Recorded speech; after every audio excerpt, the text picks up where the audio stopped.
Hi అండి. రొయ్యలు masala curry. చూసారా ఎంత బాగా వచ్చిందో గ్రేవీ కూడా. టేస్ట్ అయితే అద్దిరిపోయింది. మన అమ్మమ్మ వాళ్ళు కొంచెం కర్రీ వండితే చాలు. చాలా అన్నం కలుపుకొని నలుగురు, ఐదుగురికి సర్దేవారు కదా! అదే విధంగా ఇప్పుడు మీకు చూపించబోతున్నాను. ముందుగా ఉల్లిపాయలు, పచ్చిమిరపకాయలు చిన్న ముక్కలు కట్ చేసుకోవాలి. అలాగే అర కేజీ రొయ్యలైతే తీసుకున్నాను. బాగా క్లీన్ చేసుకోవాలి. సాల్ట్ పెట్టి క్లీన్ చేసుకున్నట్లయితే కొంచెం నీచు వాసన తగ్గుతుంది. టమాటా ముక్కలు చిన్న ముక్కలు కట్ చేసుకొని నేను ఆల్రెడీ ఆయిల్ అయితే వేసేసుకున్నాను. చూసారా ఒక 3 స్పూన్స్ ఆయిల్. మీకు ఎక్కువ పడితే కొంచెం ఎక్కువ ఆయిల్ కూడా వేసుకోవచ్చు. ఆయిల్ వేసుకున్న తర్వాత ఉల్లిపాయలు, పచ్చిమిరపకాయలు ఆయిల్ హీట్ ఎక్కాక వేసుకొని కొంచెం వేగించుకుంటే సరిపోద్ది. బాగా వేగనవసరం లేదు. ఎందుకంటే మనం రొయ్యలతో పాటు ఉల్లిపాయలు కూడా వేగించుకున్నట్లయితే 2 వేగిపోతూ ఉంటాయి. ఈ విధంగా మనం వేగించుకుంటే సరిపోతుంది.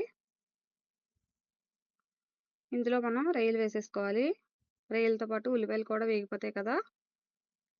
అలాగే మొత్తం ఒకసారి కలిపేసుకొని దీంట్లో కొంచెం సాల్ట్ వేసుకున్నట్లయితే రొయ్యల్లో ఉండే వాటర్ అంతా కూడా బయటకొచ్చేస్తుంది.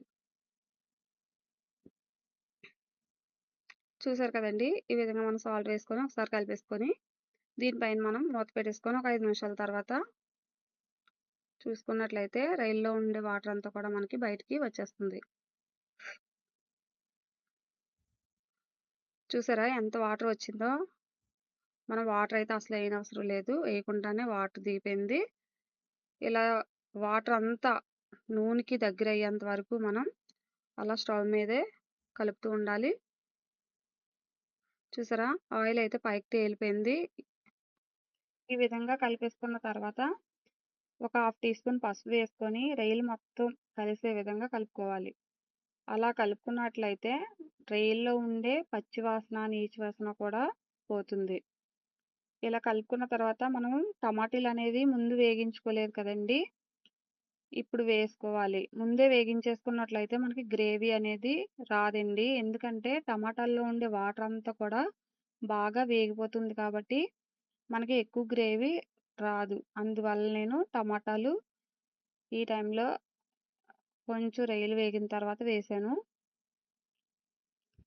టమాటా మగ్గిపోయింది కదా! రొయ్యలు మొత్తం కలిపేసుకొని ఇందులో మనం ఏటైతే మసాలాలు వేసుకుంటామో అన్నీ వేసుకోవాలి. నేనైతే కారం, అల్లం వెల్లుల్లి పేస్ట్,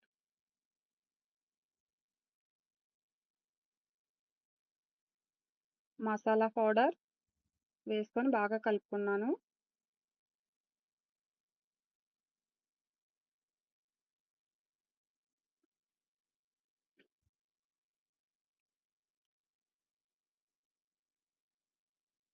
ఎక్కువ వాటర్ అనేది వేసేయకూడదండి. నేనైతే ఒక గ్లాస్‌లో హాఫ్ గ్లాస్ వాటర్ వేసుకొని ఒకసారి మొత్తం స్ప్రెడ్ అయ్యేలా కలుపుకొని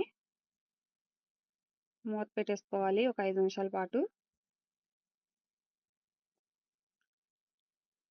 చూసారు కదా! దగ్గరికైతే అయిపోతుంది.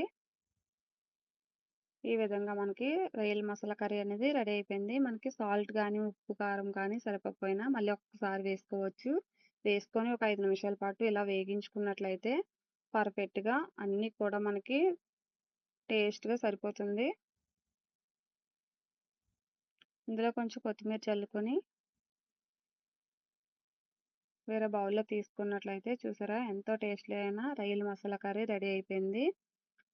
టేస్ట్ అయితే అద్దిరిపోయిందండి. నేను కూడా ఫస్ట్ టైం చేశాను.